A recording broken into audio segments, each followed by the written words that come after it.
Потом как ударить. Не надо бить стопой, не надо бить рукой тоже. Надо сделать удар вот этой кости. Пяткой, да? Другая важная вещь ударить под угол 90 градусов. Если так, не больно. 90, тогда можно ударить этот кость. Можете попробовать как упражнение вот это сделать. Вещь, которая важна для удара, необычная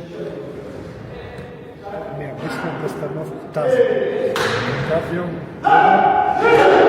таз идет за следует.